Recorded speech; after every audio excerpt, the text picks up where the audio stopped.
بسم الله الرحمن الرحيم. ألف لام ميم. ذلك الكتاب لا ريب فيه هدى للمتقين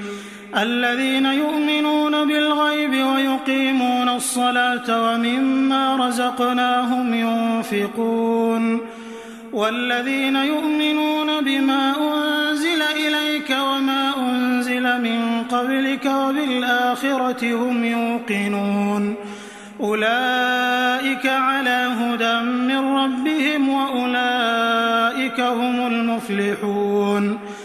إن الذين كفروا سواء عليهم أأنذرتهم أم لم تنذرهم لا يؤمنون. ختم الله على قلوبهم وعلى سمعهم وعلى أبصارهم غشاوة ولهم عذاب عظيم.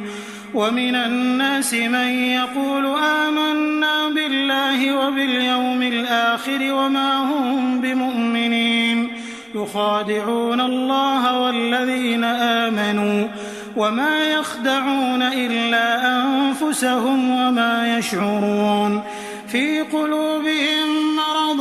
فزادهم الله مرضا ولهم عذاب أليم بما كانوا يكذبون. وإذا قيل لهم لا تفسدوا في الأرض قالوا إنما نحن مصلحون ألا إنهم هم المفسدون ولكن لا يشعرون. وإذا قيل لهم آمنوا كما آمن الناس قالوا أنؤمن كما آمن السفهاء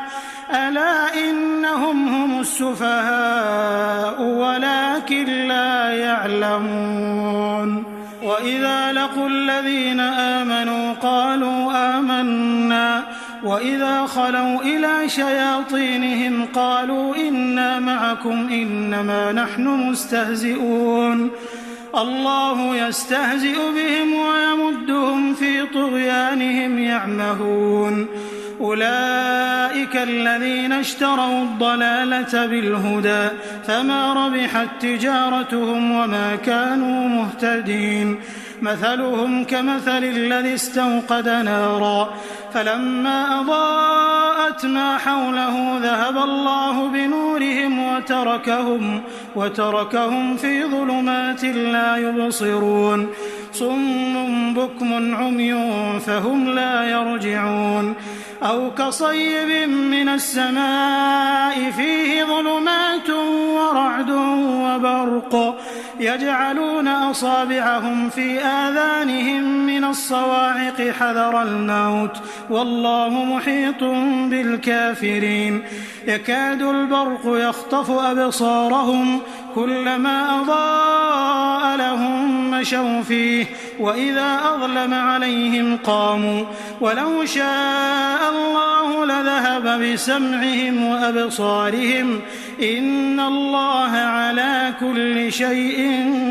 قدير. يا أيها الناس اعبدوا ربكم الذي خلقكم والذين من قبلكم لعلكم تتقون الذي جعل لكم الأرض فراشا والسماء بناء وأنزل من السماء ماء فأخرج به من الثمرات رزقا لكم فلا تجعلوا لله أندادا وأنتم تعلمون. وإن كنتم في ريب مما نزلنا على عبدنا فأتوا بسورة من مثله وادعوا شهداءكم من دون الله إن كنتم صادقين. فإن لم تفعلوا ولن تفعلوا فاتقوا النار التي وقودها الناس والحجارة أعدت للكافرين. وبشر الذين آمنوا وعملوا الصالحات أن لهم جنات تجري من تحتها الأنهار كلما رزقوا منها من ثمرة رزقا قالوا هذا الذي رزقنا من قبل وأتوا به متشابها ولهم فيها أزواج مطهرة وهم فيها خالدون إن الله لا يستحيي أن يضرب مثلا ما بعوضة فما فوقها فأما الذين آمنوا فيعلمون أنه الحق من ربهم وأما الذين كفروا فيقولون ماذا أراد الله بهذا مثلا يضل به كثيرا ويهدي به كثيرا وما يضل به إلا الفاسقين الذين ينقضون عهد الله من بعد ميثاقه ويقطعون ما أمر الله به أن يوصل ويفسدون في الأرض أولئك هم الخاسرون كيف تكفرون بالله وكنتم أمواتا فأحياكم ثم يميتكم ثم يحييكم ثم إليه ترجعون هو الذي خلق لكم ما في الأرض جميعا ثم استوى إلى السماء فسواهن 7 سماوات وهو بكل شيء عليم وإذ قال ربك للملائكة إني جاعل في الأرض خليفة قالوا أتجعل فيها من يفسد فيها ويسفك الدماء ونحن نسبح بحمدك ونقدس لك قال إني أعلم ما لا تعلمون وعلم آدم الأسماء كلها ثم عرضهم على الملائكة فقال أنبئوني بأسماء هؤلاء إن كنتم صادقين قالوا سبحانك لا علم لنا إلا ما علمتنا إنك أنت العليم الحكيم قال يا آدم أنبئهم بأسمائهم فلما أنبأهم بأسمائهم قال ألم أقل لكم إني أعلم غيب السماوات والأرض وأعلم ما تبدون وما كنتم تكتمون وإذ قلنا للملائكة اسجدوا لآدم فسجدوا إلا إبليس أبى واستكبر وكان من الكافرين وقلنا يا آدم اسكن أنت وزوجك الجنة وكلا منها رغدا حيث شئتما ولا تقربا هذه الشجرة فتكونا من الظالمين فأزلهما الشيطان عنها فأخرجهما مما كانا فيه وقلنا اهبطوا بعضكم لبعض عدو ولكم في الأرض مستقر ومتاع إلى حين فتلقى آدم من ربه كلمات فتاب عليه إنه هو التواب الرحيم قلنا اهبطوا منها جميعا فإما يأتينكم مني هدى فمن تبع هداي فلا خوف عليهم ولا هم يحزنون والذين كفروا وكذبوا بآياتنا أولئك أصحاب النار هم فيها خالدون يا بني إسرائيل اذكروا نعمتي التي أنعمت عليكم وأوفوا بعهدي أوف بعهدكم وإياي فارهبون وآمنوا بما أنزلت مصدقا لما معكم ولا تكونوا أول كافر به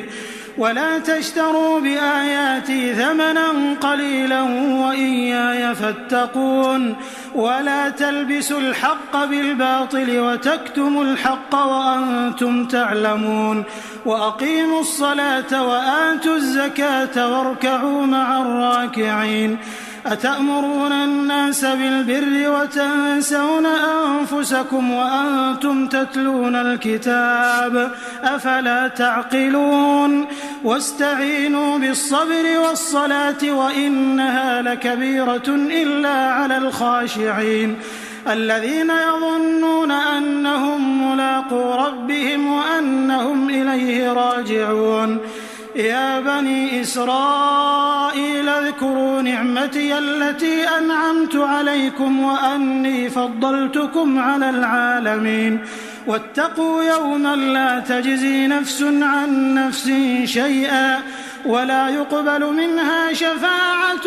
ولا يؤخذ منها عدل ولا هم ينصرون وإذ نجيناكم من آل فرعون يسومونكم سوء العذاب يذبحون أبناءكم ويستحيون نساءكم وفي ذلكم بلاء من ربكم عظيم وإذ فرقنا بكم البحر فأنجيناكم وأغرقنا آل فرعون وأنتم تنظرون وإذ واعدنا موسى 40 ليلة ثم اتخذتم العجل من بعده وأنتم ظالمون ثم عفونا عنكم من بعد ذلك لعلكم تشكرون وإذ آتينا موسى الكتاب والفرقان لعلكم تهتدون وإذ قال موسى لقومه يا قوم إنكم ظلمتم أنفسكم باتخاذكم العجل فتوبوا إلى بارئكم فاقتلوا أنفسكم ذلكم خير لكم عند بارئكم فتاب عليكم إنه هو التواب الرحيم وإذ قلتم يا موسى لن نؤمن لك حتى نرى الله جهرة فأخذتكم الصاعقة وأنتم تنظرون ثم بعثناكم من بعد موتكم لعلكم تشكرون وظللنا عليكم الغمام وأنزلنا عليكم المن والسلوى كلوا من طيبات ما رزقناكم وما ظلمونا ولكن كانوا أنفسهم يظلمون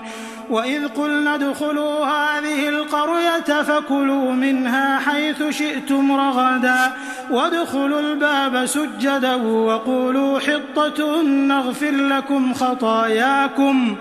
وسنزيد المحسنين فبدل الذين ظلموا قولا غير الذي قيل لهم فأنزلنا على الذين ظلموا رجزا من السماء بما كانوا يفسقون وإذ استسقى موسى لقومه فقل اضرب بعصاك الحجر فانفجرت منه 12 عينا قد علم كل أناس مشربهم كلوا واشربوا من رزق الله ولا تعثوا في الأرض مفسدين وإذ قلتم يا موسى لن نصبر على طعام واحد فادع لنا ربك يخرج لنا مما تنبت الأرض من بقلها وقثائها وفومها وعدسها وبصلها قال أتستبدلون الذي هو أدنى بالذي هو خير اهبطوا مصرا فإن لكم ما سألتم وضربت عليهم الذلة والمسكنة وباءوا بغضب من الله ذلك بأنهم كانوا يكفرون بآيات الله ويقتلون النبيين بغير الحق ذلك بما عصوا وكانوا يعتدون إن الذين آمنوا والذين هادوا والنصارى والصابئين من آمن بالله واليوم الآخر وعمل صالحا فلهم أجرهم عند ربهم ولا خوف عليهم ولا هم يحزنون وإذ أخذنا ميثاقكم ورفعنا فوقكم الطور خذوا ما آتيناكم بقوة واذكروا ما فيه لعلكم تتقون ثم توليتم من بعد ذلك فلولا فضل الله عليكم ورحمته لكنتم من الخاسرين ولقد علمتم الذين اعتدوا منكم في السبت فقلنا لهم كونوا قردة خاسئين فجعلناها نكالا لما بين يديها وما خلفها وموعظة للمتقين. وإذ قال موسى لقومه إن الله يأمركم أن تذبحوا بقرة قالوا أتتخذنا هزوا قال أعوذ بالله أن أكون من الجاهلين قالوا ادع لنا ربك يبين لنا ما هي قال إنه يقول إنها بقرة لا فارض ولا بكر عوان بين ذلك فافعلوا ما تؤمرون قالوا ادع لنا ربك يبين لنا ما لونها قال إنه يقول إنها بقرة صفراء فاقع لونها تسر الناظرين قالوا ادع لنا ربك يبين لنا ما هي إن البقرة شابه علينا وإنا إن شاء الله لمهتدون قال إنه يقول إنها بقرة لا ذلول تثير الأرض ولا تسقي الحرث مسلمة لا شية فيها قالوا الآن جئت بالحق فذبحوها وما كادوا يفعلون وإذ قتلتم نفسا فادارأتم فيها والله مخرج ما كنتم تكتمون فقلنا اضربوه ببعضها كذلك يحيي الله الموتى ويريكم آياته لعلكم تعقلون ثم قست قلوبكم من بعد ذلك فهي كالحجارة أو أشد قسوة وإن من الحجارة لما يتفجر منه الأنهار وإن منها لما يشقق فيخرج منه الماء وإن منها لما يهبط من خشية الله وما الله بغافل عما تعملون أفتطمعون أن يؤمنوا لكم وقد كان فريق منهم يسمعون كلام الله ثم يحرفونه من بعد ما عقلوه وهم يعلمون وإذا لقوا الذين آمنوا قالوا آمنا وإذا خلا بعضهم إلى بعض قالوا أتحدثونهم بما فتح الله عليكم ليحاجوكم به عند ربكم أفلا تعقلون أولا يعلمون أن الله يعلم ما يسرون وما يعلنون ومنهم أميون لا يعلمون الكتاب إلا أماني وإن هم إلا يظنون فويل للذين يكتبون الكتاب بأيديهم ثم يقولون هذا من عند الله ليشتروا به ثمنا قليلا فويل لهم مما كتبت أيديهم وويل لهم مما يكسبون وقالوا لن تمسنا النار إلا أياما معدودة قل أتخذتم عند الله عهدا فلن يخلف الله عهده أم تقولون على الله ما لا تعلمون بلى من كسب سيئة وأحاطت به خطيئته فأولئك أصحاب النار هم فيها خالدون والذين آمنوا وعملوا الصالحات أولئك أصحاب الجنة هم فيها خالدون وإذ أخذنا ميثاق بني إسرائيل لا تعبدون إلا الله وبالوالدين إحسانا وذي القربى واليتامى والمساكين وقولوا للناس حسنا وأقيموا الصلاة وآتوا الزكاة ثم توليتم إلا قليلا منكم وأنتم معرضون. وإذ أخذنا ميثاقكم لا تسفكون دماءكم ولا تخرجون أنفسكم من دياركم ثم أقررتم وأنتم تشهدون ثم أنتم هؤلاء تقتلون أنفسكم وتخرجون فريقا منكم من ديارهم تظاهرون عليهم بالإثم والعدوان وإن يأتوكم أسارى تفادوهم وهو محرم عليكم إخراجهم أفتؤمنون ببعض الكتاب وتكفرون ببعض فما جزاء من يفعل ذلك منكم إلا خزي في الحياة الدنيا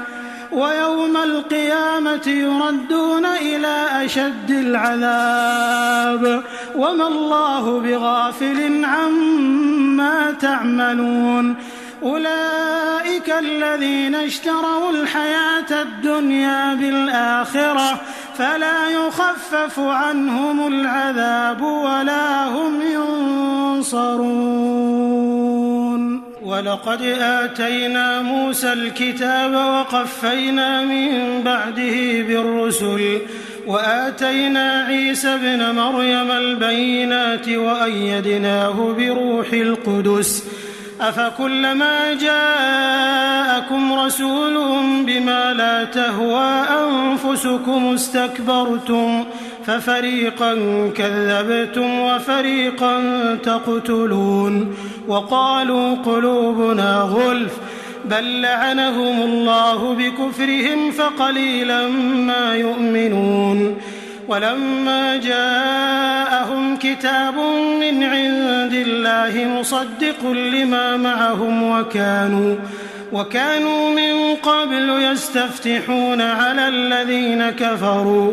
فلما جاءهم ما عرفوا كفروا به فلعنة الله على الكافرين.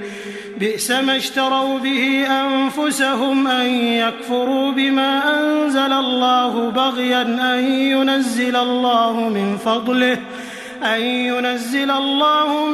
فضله على من يشاء من عباده فباءوا بغضب على غضب وللكافرين عذاب مهين. وإذا قيل لهم آمنوا بما أنزل الله قالوا نؤمن بما أنزل علينا ويكفرون بما وراءه وهو الحق مصدقا لما معهم قل فلم تقتلون أنبياء الله من قبل إن كنتم مؤمنين. ولقد جاءكم موسى بالبينات ثم اتخذتم العجل من بعده وأنتم ظالمون. وإذ أخذنا ميثاقكم ورفعنا فوقكم الطور خذوا ما آتيناكم بقوة واسمعوا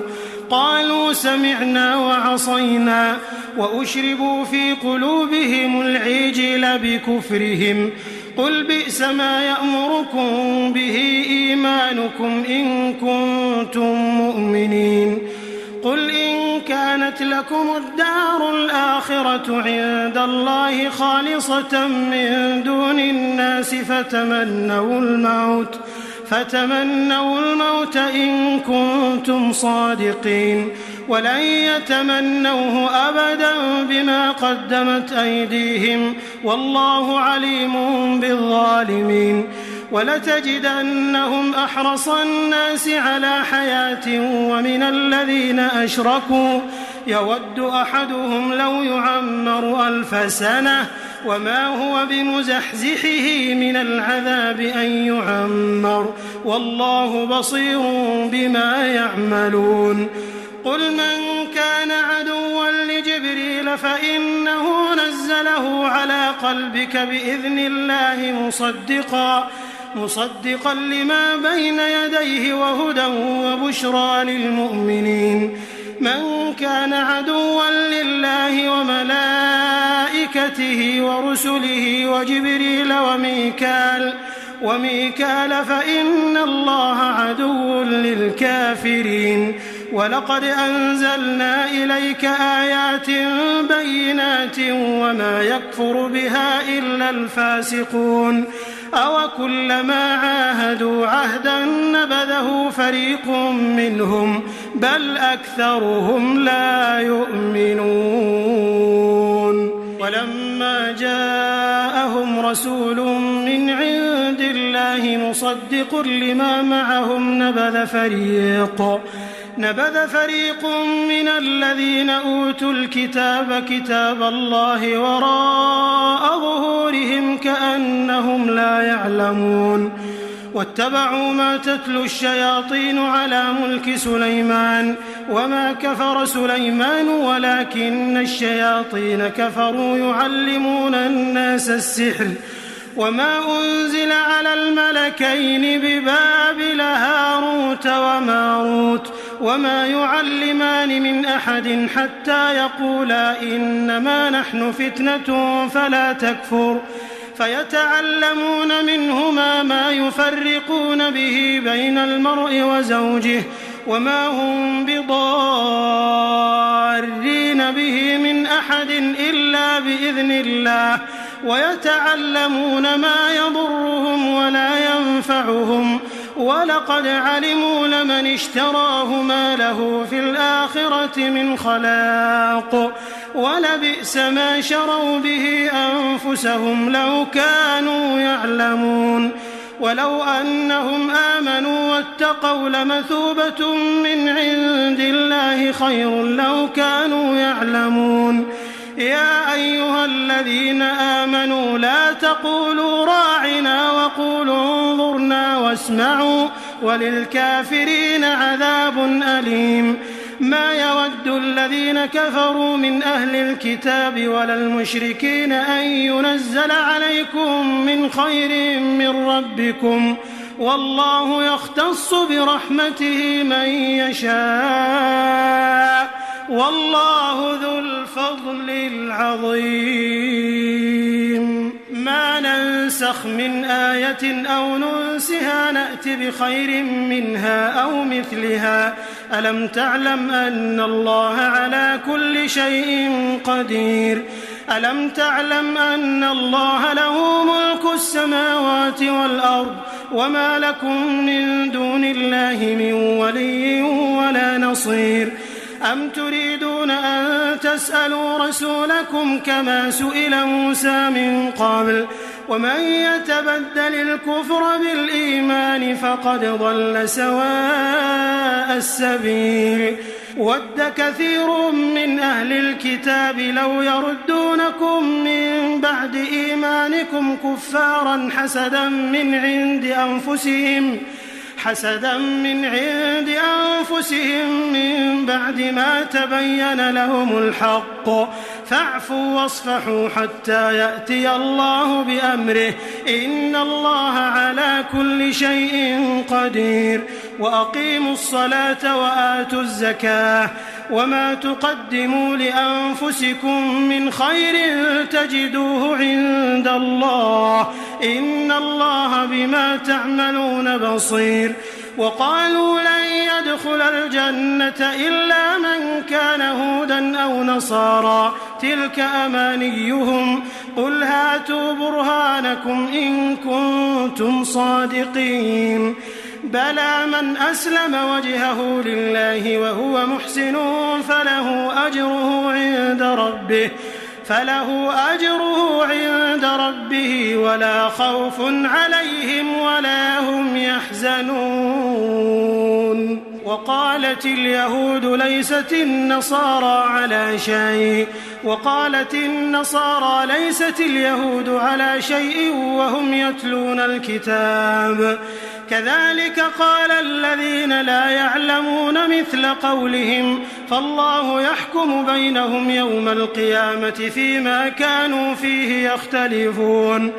ومن أظلم ممن منع مساجد الله أن يذكر فيها اسمه وسعى في خرابها أولئك ما كان لهم أن يدخلوها إلا خائفين لهم في الدنيا خزي ولهم في الآخرة عذاب عظيم ولله المشرق والمغرب فأينما تولوا فثم وجه الله إن الله واسع عليم وقالوا اتخذ الله ولدا سبحانه بل له ما في السماوات والأرض كل له قانتون بديع السماوات والأرض وإذا قضى أمرا فإنما يقول له كن فيكون وقال الذين لا يعلمون لولا يكلمنا الله أو تأتينا آية كذلك قال الذين من قبلهم مثل قولهم تشابهت قلوبهم قد بينا الآيات لقوم يوقنون إنا أرسلناك بالحق بشيرا ونذيرا ولا تسأل عن أصحاب الجحيم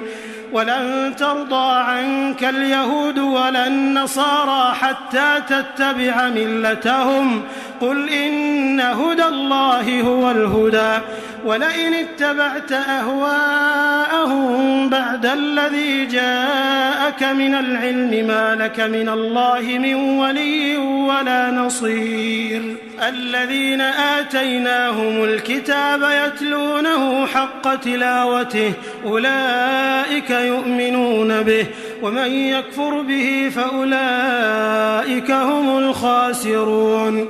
يا بني إسرائيل اذكروا نعمتي التي أنعمت عليكم وأني فضلتكم على العالمين واتقوا يوما لا تجزي نفس عن نفس شيئا ولا يقبل منها عدل ولا تنفعها شفاعة ولا هم ينصرون وإذ ابتلى إبراهيم ربه بكلمات فأتمهم قال إني جاعلك للناس إماما قال ومن ذريتي قال لا ينال عهد الظالمين وإذ جعلنا البيت مثابة للناس وأمنا واتخذوا من مقام إبراهيم مصلى وعهدنا إلى إبراهيم وإسماعيل أن طهرا بيتي للطائفين والعاكفين والركع السجود وإذ قال إبراهيم رب اجعل هذا بلدا آمنا وارزق أهله من الثمرات من آمن منهم بالله واليوم الآخر قال ومن كفر فأمتعه قليلا ثم أضطره إلى عذاب النار وبئس المصير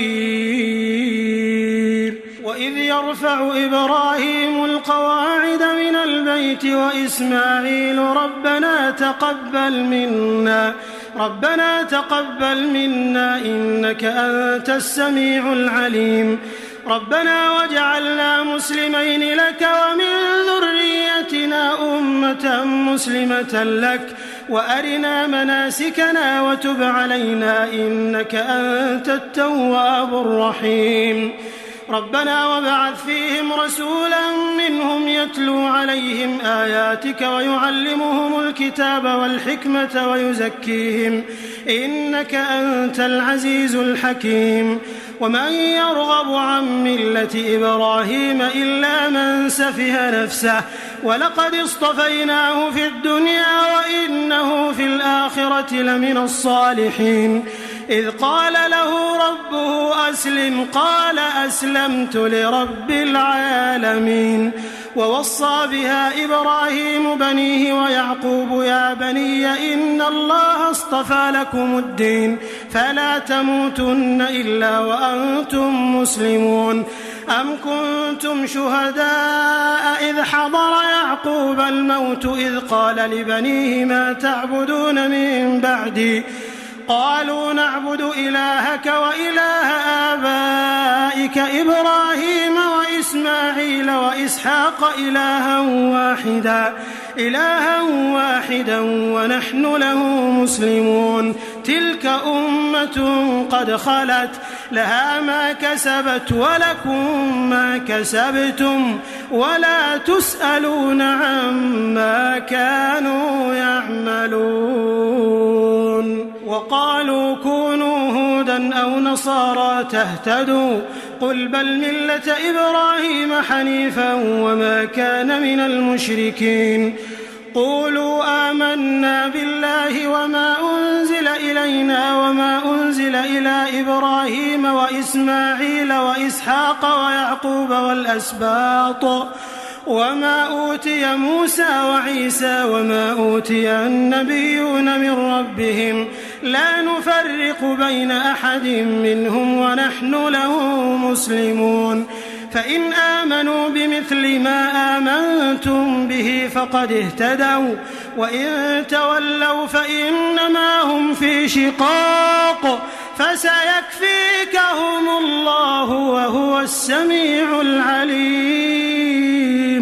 صبغة الله ومن أحسن من الله صبغة ونحن له عابدون. قل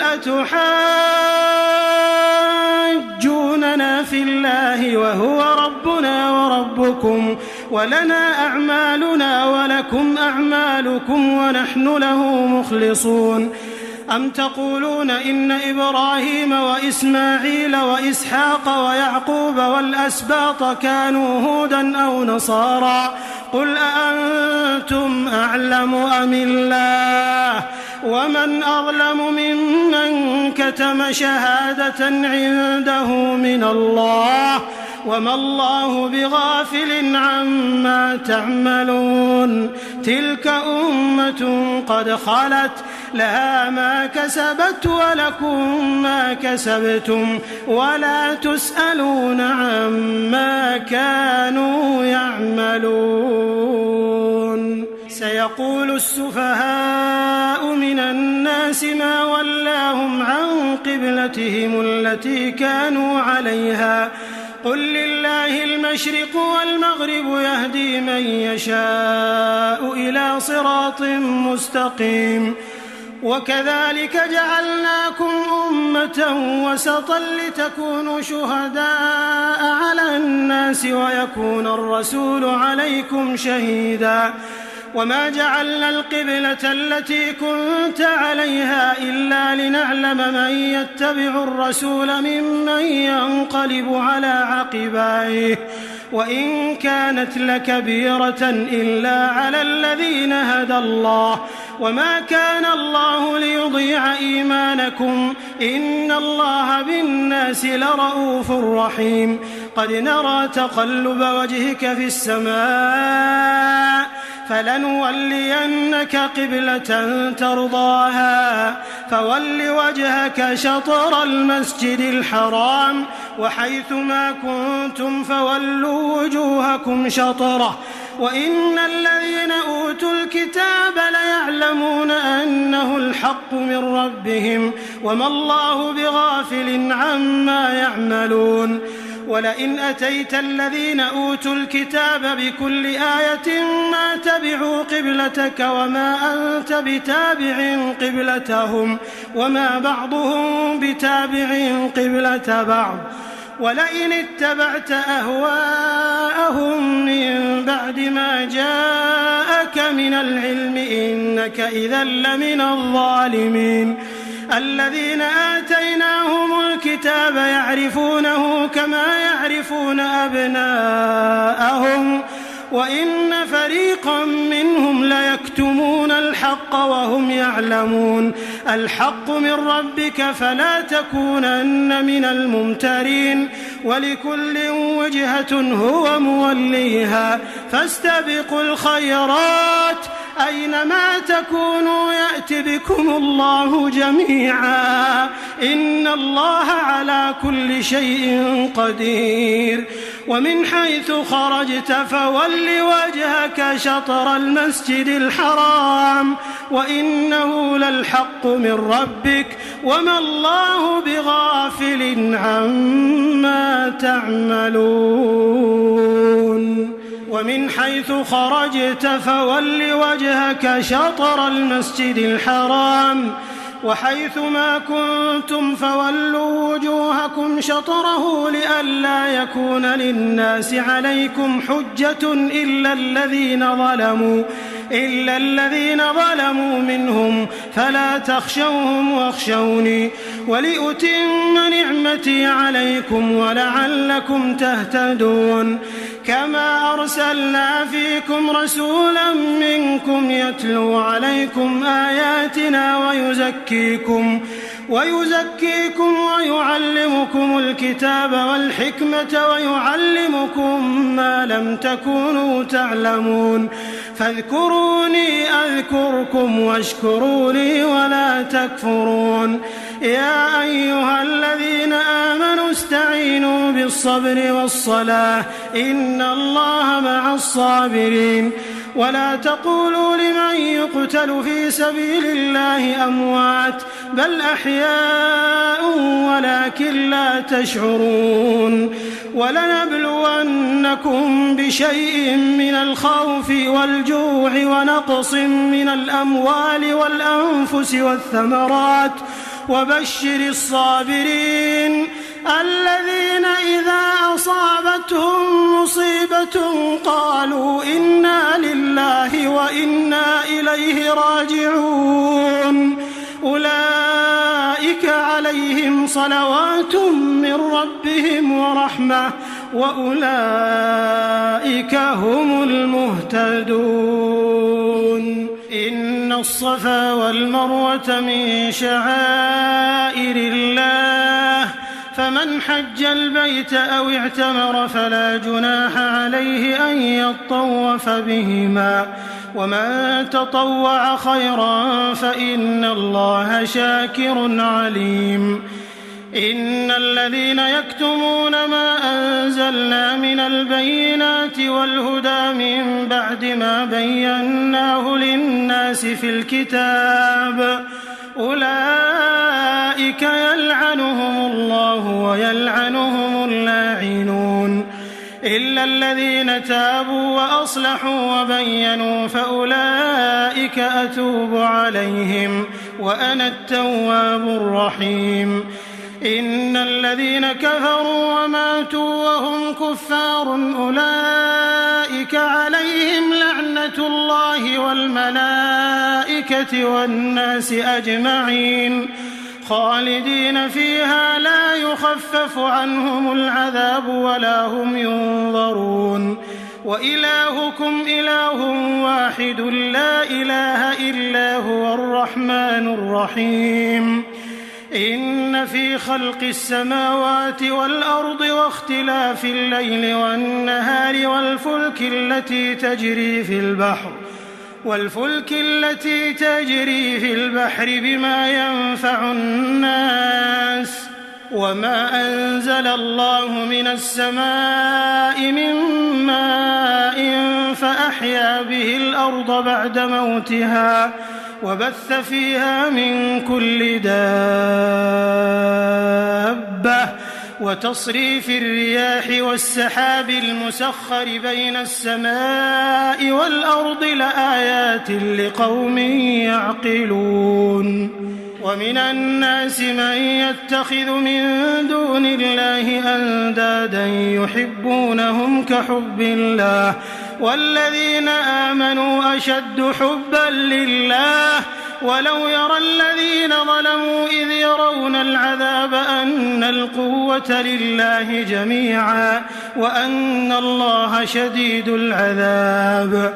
إذ تبرأ الذين اتبعوا من الذين اتبعوا ورأوا العذاب وتقطعت بهم الأسباب وقال الذين اتبعوا لو أن لنا كرة فنتبرأ منهم كما تبرأوا منا كذلك يريهم الله أعمالهم حسرات عليهم وما هم بخارجين من النار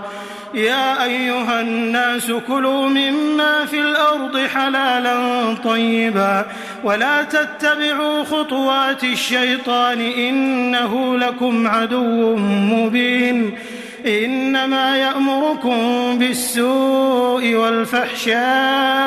وأن تقولوا على الله ما لا تعلمون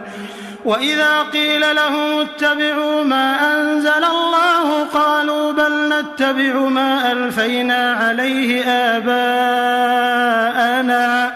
أولو كان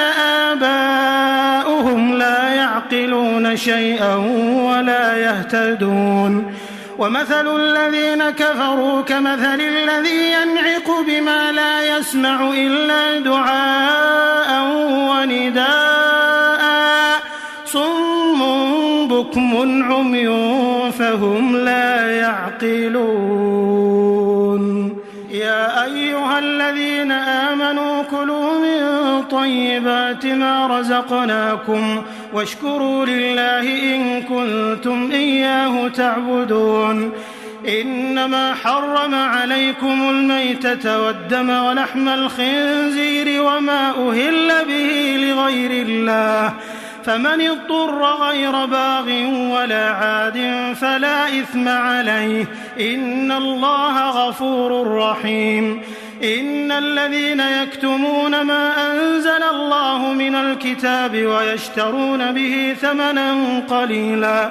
أولئك ما يأكلون في بطونهم إلا النار ولا يكلمهم الله يوم القيامة ولا يزكيهم ولهم عذاب أليم أولئك الذين اشتروا الضلالة بالهدى والعذاب بالمغفرة فما أصبرهم على النار ذلك بأن الله نزل الكتاب بالحق وإن الذين اختلفوا في الكتاب لفي شقاق بعيد ليس البر أن تولوا وجوهكم قبل المشرق والمغرب ولكن البر من آمن بالله واليوم الآخر والملائكة والكتاب والنبيين وآتى المال على حبه ذوي القربى واليتامى والمساكين وابن السبيل والسائلين وفي الرقاب وأقام الصلاة وآتى الزكاة والموفون بعهدهم إذا عاهدوا والصابرين في البأساء والضراء وحين البأس أولئك الذين صدقوا وأولئك هم المتقون يا أيها الذين آمنوا كتب عليكم القصاص في القتلى الحر بالحر والعبد بالعبد والأنثى بالأنثى فمن عفي له من أخيه شيء فاتباع بالمعروف وأداء إليه بإحسان ذلك تخفيف من ربكم ورحمة فمن اعتدى بعد ذلك فله عذاب أليم ولكم في القصاص حياة يا أولي الألباب لعلكم تتقون كتب عليكم إذا حضر أحدكم الموت إن ترك خيرا الوصية للوالدين والأقربين بالمعروف حقا على المتقين فمن بدله بعدما سمعه فإنما إثمه على الذين يبدلونه إن الله سميع عليم فمن خاف من موص جنفا أو إثما فأصلح بينهم فلا إثم عليه إن الله غفور رحيم يا أيها الذين آمنوا كتب عليكم الصيام كما كتب على الذين من قبلكم لعلكم تتقون أياما معدودات فمن كان منكم مريضا أو على سفر فعدة من أيام أخر وعلى الذين يطيقونه فدية طعام مسكين فمن تطوع خيرا فهو خير له وأن تصوموا خير لكم إن كنتم تعلمون شهر رمضان الذي أنزل فيه القرآن هدى للناس وبينات من الهدى والفرقان فمن شهد منكم الشهر فليصم ومن كان مريضا أو على سفر فعدة من أيام أخر يريد الله بكم اليسر ولا يريد بكم العسر ولتكملوا العدة ولتكبروا الله على ما هداكم ولعلكم تشكرون وإذا سألك عبادي عني فإني قريب أجيب دعوة الداع إذا دعان فليستجيبوا لي وليؤمنوا بي لعلهم يرشدون أحل لكم ليلة الصيام الرفث إلى نسائكم هن لباس لكم وأنتم لباس لهن علم الله أنكم كنتم تختانون أنفسكم فتاب عليكم وعفى عنكم فالآن باشروهن وابتغوا ما كتب الله لكم وكلوا واشربوا حتى يتبين لكم الخيط الأبيض من الخيط الأسود من الفجر ثم أتموا الصيام إلى الليل ولا تباشروهن وأنتم عاكفون في المساجد تلك حدود الله فلا تقربوها كذلك يبين الله آياته للناس لعلهم يتقون ولا تأكلوا أموالكم بينكم بالباطل وتدلوا بها إلى الحكام لتأكلوا فريقا من أموال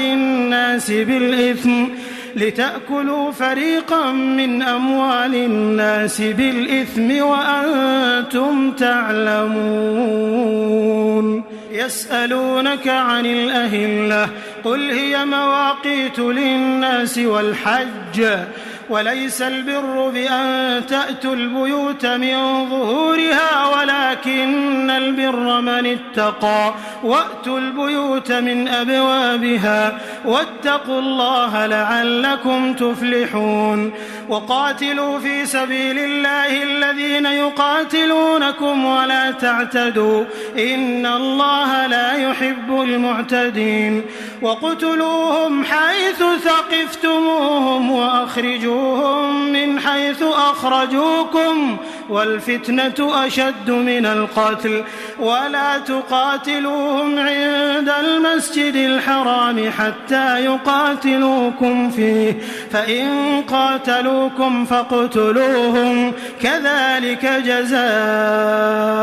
الكافرين فإن انتهوا فإن الله غفور رحيم وقاتلوهم حتى لا تكون فتنة ويكون الدين لله فإن انتهوا فلا عدوان إلا على الظالمين الشهر الحرام بالشهر الحرام والحرمات قصاص فمن اعتدى عليكم فاعتدوا عليه بمثل ما اعتدى عليكم واتقوا الله واعلموا أن الله مع المتقين وأنفقوا في سبيل الله ولا تلقوا بأيديكم إلى التهلكة وأحسنوا إن الله يحب المحسنين وأتموا الحج والعمرة لله فإن أحصرتم فما استيسر من الهدي ولا تحلقوا رؤوسكم حتى يبلغ الهدي محله فمن كان منكم مريضا أو به أذى من رأسه ففدية من صيام أو صدقة أو نسك فإذا أمنتم فمن تمتع بالعمرة إلى الحج فما استيسر من الهدي فمن لم يجد فصيام 3 أيام في الحج و7 إذا رجعتم تلك 10 كاملة ذلك لمن لم يكن أهله حاضر المسجد الحرام واتقوا الله واعلموا أن الله شديد العقاب الحج أشهر معلومات فمن فرض فيهن الحج فلا رفث ولا فسوق ولا جدال في الحج وما تفعلوا من خير يعلمه الله وتزودوا فإن خير الزاد التقوى واتقون يا أولي الألباب ليس عليكم جناح أن تبتغوا فضلا من ربكم فإذا أفضتم من عرفات فاذكروا الله عند المشعر الحرام واذكروه كما هداكم وإن كنتم من قبله لمن الضالين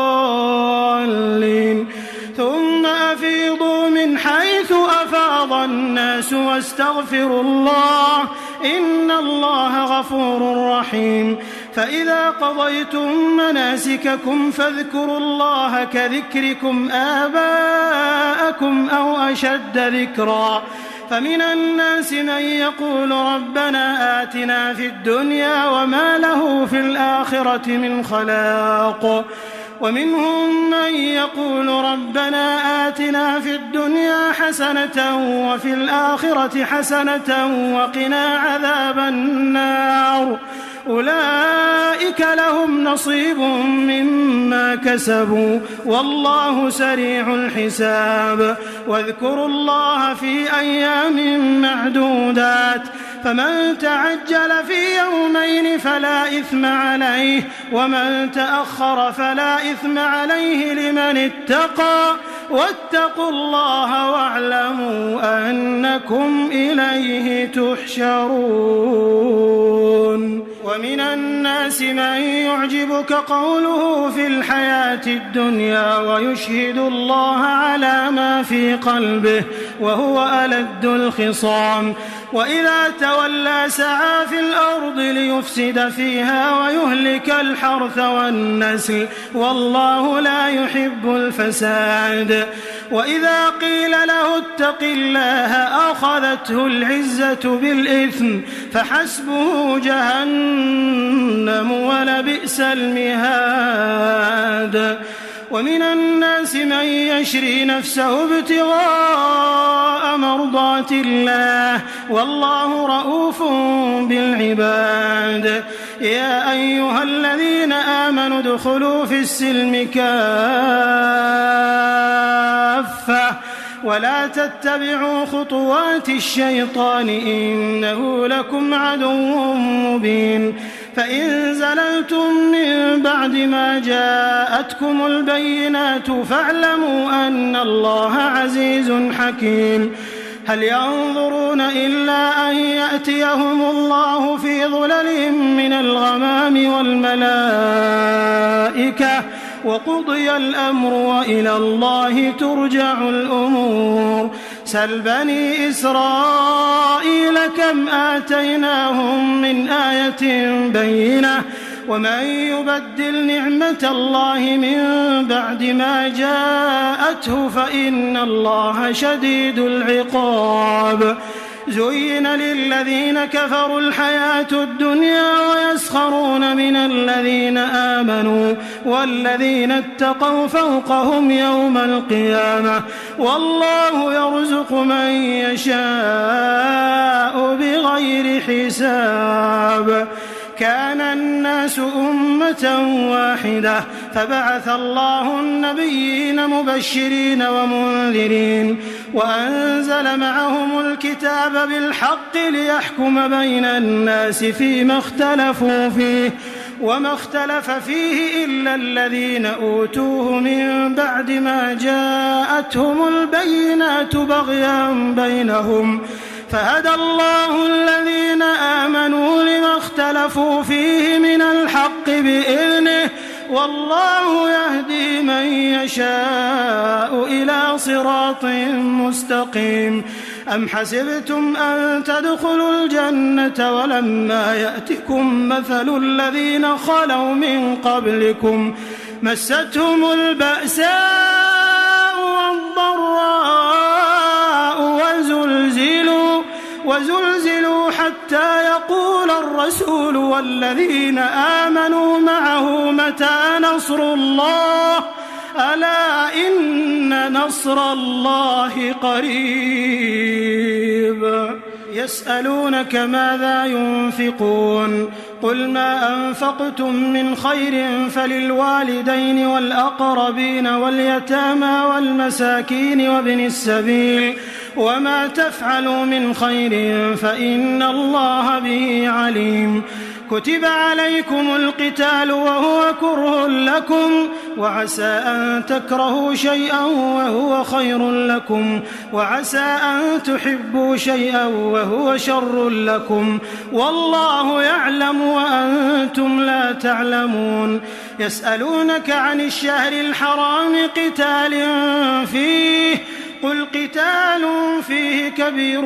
وصد عن سبيل الله وكفر به والمسجد الحرام وإخراج أهله منه أكبر عند الله والفتنة أكبر من القتل ولا يزالون يقاتلونكم حتى يردوكم عن دينكم إن استطاعوا ومن يرتدد منكم عن دينه فيمت وهو كافر فأولئك حبطت أعمالهم في الدنيا والآخرة وأولئك أصحاب النار هم فيها خالدون. إن الذين آمنوا والذين هاجروا وجاهدوا في سبيل الله أولئك يرجون رحمة الله والله غفور رحيم. يسألونك عن الخمر والميسر قل فيهما إثم كبير ومنافع للناس وإثمهما أكبر من نفعهما ويسألونك ماذا ينفقون قل العفو كذلك يبين الله لكم الآيات لعلكم تتفكرون في الدنيا والآخرة. ويسألونك عن اليتامى قل إصلاح لهم خير وإن تخالطوهم فإخوانكم والله يعلم المفسد من المصلح ولو شاء الله لأعنتكم إن الله عزيز حكيم. ولا تنكحوا المشركات حتى يؤمنوا ولأمة مؤمنة خير من مشركة ولو أعجبتكم ولا تنكحوا المشركين حتى يؤمنوا ولعبد مؤمن خير من مشرك ولو أعجبكم أولئك يدعون إلى النار والله يدعو إلى الجنة والمغفرة بإذنه ويبين آياته للناس لعلهم يتذكرون. ويسألونك عن المحيض قل هو أذى فاعتزلوا النساء في المحيض ولا تقربوهن حتى يطهرن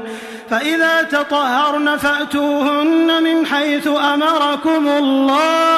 إن الله يحب التوابين ويحب المتطهرين. نساؤكم حرث لكم فأتوا حرثكم أنى شئتم وقدموا لأنفسكم واتقوا الله واعلموا أنكم ملاقوه وبشر المؤمنين. ولا تجعلوا الله عرضة لأيمانكم أن تبروا وتتقوا وتصلحوا بين الناس والله سميع عليم. لا يؤاخذكم الله باللغو في أيمانكم ولكن يؤاخذكم بما كسبت قلوبكم والله غفور حليم. للذين يؤلون من نسائهم تربص 4 أشهر فإن فاءوا فإن الله غفور رحيم. وإن عزموا الطلاق فإن الله سميع عليم. والمطلقات يتربصن بأنفسهن 3 قروء ولا يحل لهن أن يكتمن ما خلق الله في أرحامهن إن كن يؤمن بالله واليوم الآخر وبعولتهن أحق بردهن في ذلك إن أرادوا إصلاحا ولهن مثل الذي عليهن بالمعروف وللرجال عليهن درجة والله عزيز حكيم. الطلاق 2 فإمساك بمعروف أو تسريح بإحسان. ولا يحل لكم أن تأخذوا مما آتيتموهن شيئا إلا أن يخافا ألا يقيما حدود الله. فإن خفتم ألا يقيما حدود الله فلا جناح عليهما فيما افتدت به. تلك حدود الله فلا تعتدوها. ومن يتعد حدود الله فأولئك هم الظالمون. فإن طلقها فلا تحل له من بعد حتى تنكح زوجا غيره. فإن طلقها فلا جناح عليهما أن يتراجعا إن ظنا أن يقيما حدود الله. وتلك حدود الله يبينها لقوم يعلمون. وإذا طلقتم النساء فبلغن أجلهن فأمسكوهن بمعروف أو سرحوهن بمعروف ولا تمسكوهن ضرارا لتعتدوا ومن يفعل ذلك فقد ظلم نفسه. ولا تتخذوا آيات الله هزوا واذكروا نعمة الله عليكم وما أنزل عليكم من الكتاب والحكمة يعظكم به واتقوا الله واعلموا أن الله بكل شيء عليم. وإذا طلقتم النساء فبلغن أجلهن فلا تعضلوهن أن ينكحن أزواجهن إذا تراضوا بينهم بالمعروف. ذلك يوعظ به من كان منكم يؤمن بالله واليوم الآخر ذلكم أزكى لكم وأطهر والله يعلم وأنتم لا تعلمون. والوالدات يرضعن أولادهن حولين كاملين لمن أراد أن يتم الرضاعة وعلى المولود له رزقهن وكسوتهن بالمعروف لا تكلف نفس إلا وسعها. لا تضار والدة بولدها ولا مولود له بولده وعلى الوارث مثل ذلك. فإن أرادا فصالا عن تراض منهما وتشاور فلا جناح عليهما. وإن أردتم أن تسترضعوا أولادكم فلا جناح عليكم إذا سلمتم ما آتيتم بالمعروف. واتقوا الله واعلموا أن الله بما تعملون بصير. والذين يتوفون منكم ويذرون أزواجا يتربصن بأنفسهن 4 أشهر و10 فإذا بلغن أجلهن فلا جناح عليكم فيما فعلن في أنفسهن بالمعروف والله بما تعملون خبير ولا جناح عليكم فيما عرضتم به من خطبة النساء أو أكننتم في أنفسكم علم الله أنكم ستذكرونهن ولكن لا تواعدوهن سرا إلا أن تقولوا قولا معروفا ولا تعزموا عقدة النكاح حتى يبلغ الكتاب أجله واعلموا أن الله يعلم ما في أنفسكم فاحذروه واعلموا أن الله غفور حليم لا جناح عليكم إن طلقتم النساء ما لم تمسوهن أو تفرضوا لهن فريضة ومتعوهن على الموسع قدره وعلى المقتر قدره متاعا بالمعروف حقا على المحسنين وإن طلقتموهن من قبل أن تمسوهن وقد فرضتم لهن فريضة فنصف ما فرضتم إلا أن يعفون أو يعفو الذي بيده عقدة النكاح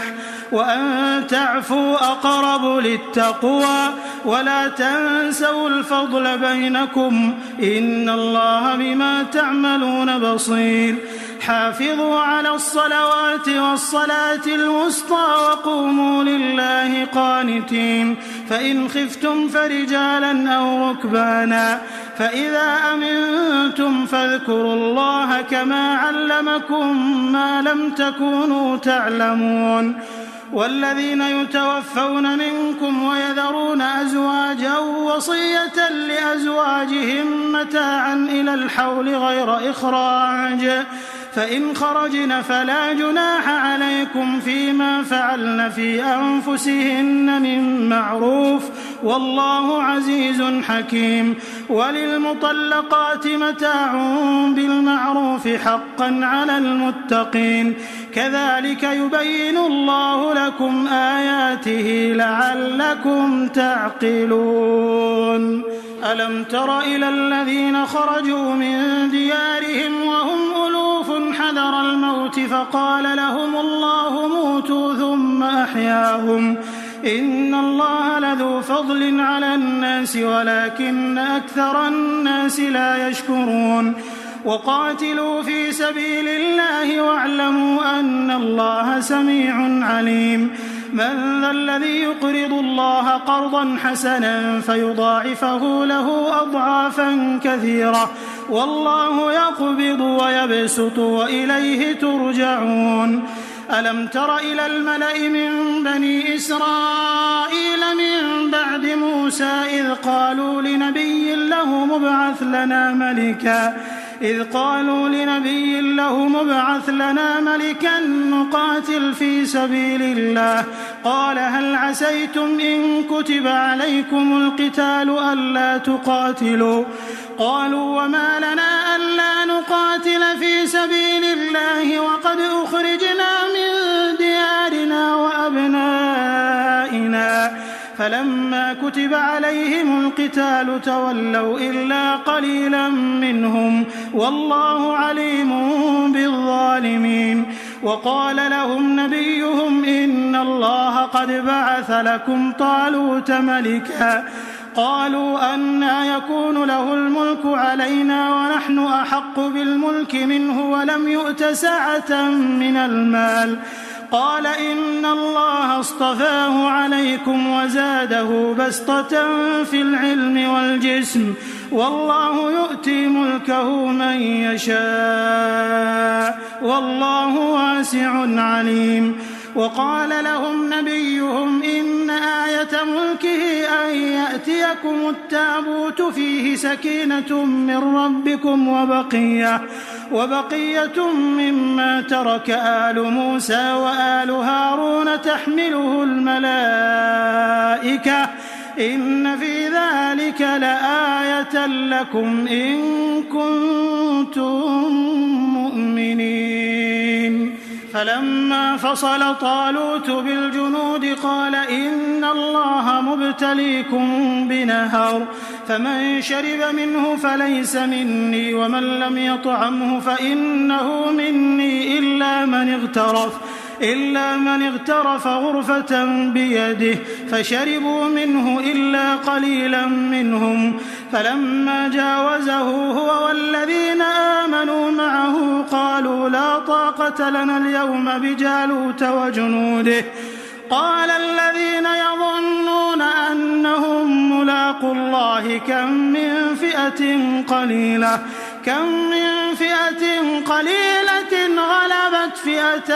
كثيرة بإذن الله والله مع الصابرين. ولما برزوا لجالوت وجنوده قالوا ربنا أفرغ علينا صبرا وثبت أقدامنا وانصرنا على القوم الكافرين. فهزموهم بإذن الله وقتل داود جالوت وآتاه الله الملك والحكمة وعلمه مما يشاء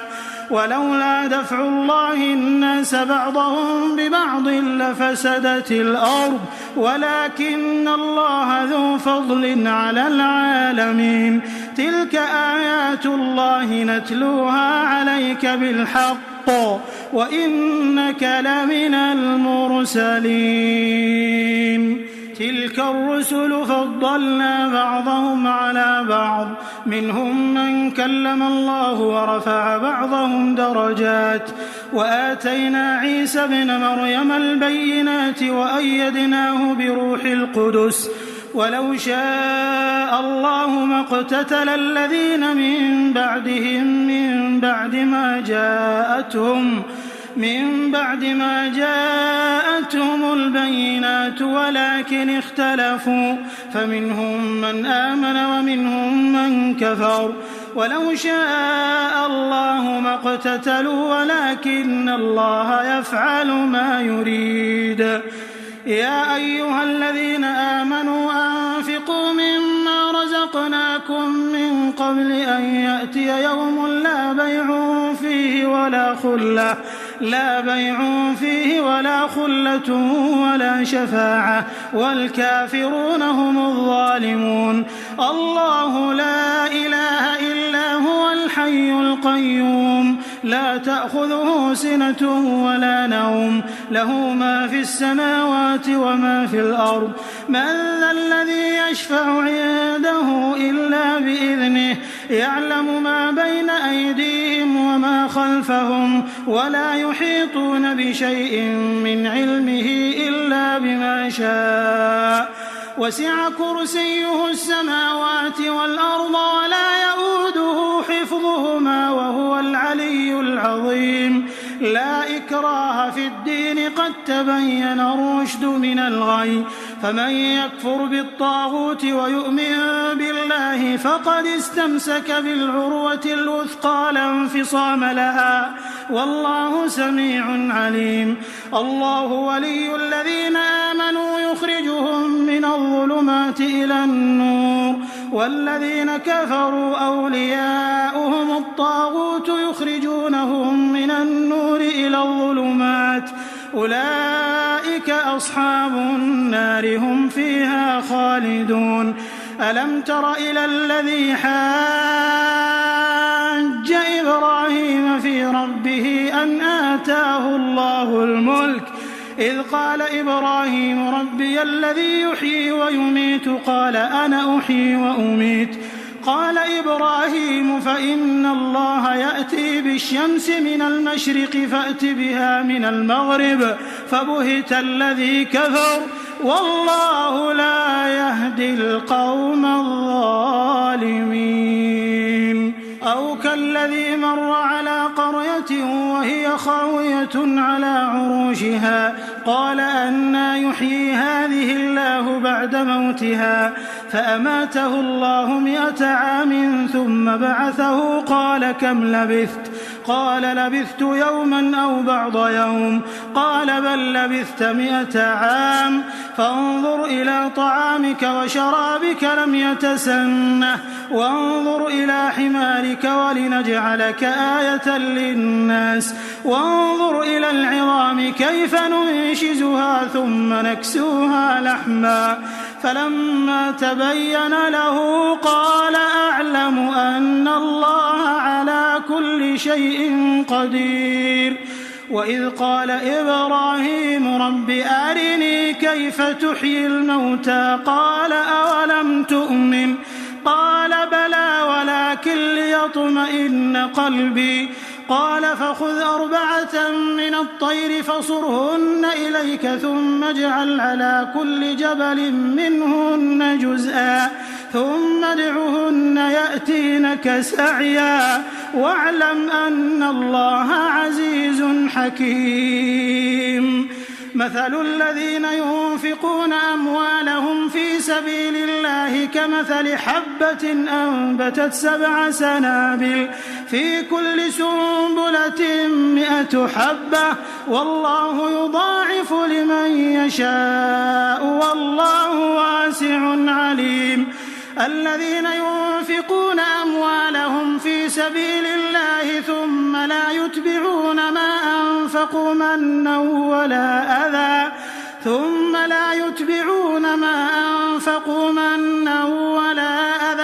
لهم أجرهم عند ربهم ولا خوف عليهم ولا هم يحزنون قول معروف ومغفرة خير من صدقة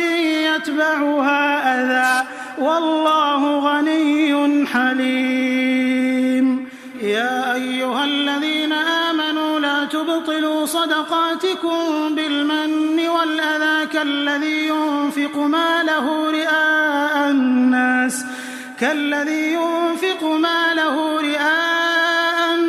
ولا يؤمن بالله واليوم الآخر فمثله كمثل صفوان عليه تراب فأصابه وابل فتركه صلدا لا يقدرون على شيء مما كسبوا والله لا يهدي القوم الكافرين ومثل الذين ينفقون أموالهم ابتغاء مرضات الله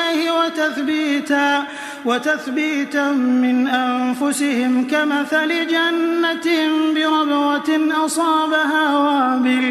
أصابها وابل فآتت أكلها ضعفين فإن لم يصبها وابل فطل والله بما تعملون بصير أيود أحدكم أن تكون له جنة من نخيل وأعناب تجري من تحتها الأنهار له فيها من كل الثمرات وأصابه الكبر وله ذرية ضعفاء فأصابها إعصار فيه نار فاحترقت كذلك يبين الله لكم الآيات لعلكم تتفكرون يا أيها الذين آمنوا أنفقوا من طيبات ما كسبتم ومما أخرجنا لكم من الأرض ولا تيمموا الخبيث منه تنفقون ولستم بآخذيه إلا أن تغمضوا فيه واعلموا أن الله غني حميد الشيطان يعدكم الفقر ويأمركم بالفحشاء والله يعدكم مغفرة منه وفضلا والله واسع عليم يؤتي الحكمة من يشاء ومن يؤت الحكمة فقد أوتي خيرا كثيرا وما يذكر إلا أولو الألباب وما أنفقتم من نفقة أو نذرتم من نذر فإن الله يعلمه وما للظالمين من أنصار إن تبدوا الصدقات فنعما هي وإن تخفوها وتؤتوها الفقراء فهو خير لكم ويكفر عنكم من سيئاتكم والله بما تعملون خبير. ليس عليك هداهم ولكن الله يهدي من يشاء وما تنفقوا من خير فلأنفسكم وما تنفقون إلا ابتغاء وجه الله وما تنفقوا من خير يوفى إليكم وأنتم لا تظلمون. للفقراء الذين أحصروا في سبيل الله لا يستطيعون ضربا في الأرض يحسبهم الجاهل أغنياء من التعفف تعرفهم بسيماهم لا يسألون الناس إلحافا وما تنفقوا من خير فإن الله به عليم. الذين ينفقون أموالهم بالليل والنهار سرا وعلانية فلهم أجرهم عند ربهم ولا خوف عليهم ولا هم يحزنون. الذين يأكلون الربا لا يقومون إلا كما يقوم الذي يتخبطه الشيطان من المس ذلك بأنهم قالوا إنما البيع مثل الربا وأحل الله البيع وحرم الربا فمن جاءه موعظة من ربه فانتهى فله ما سلف وأمره إلى الله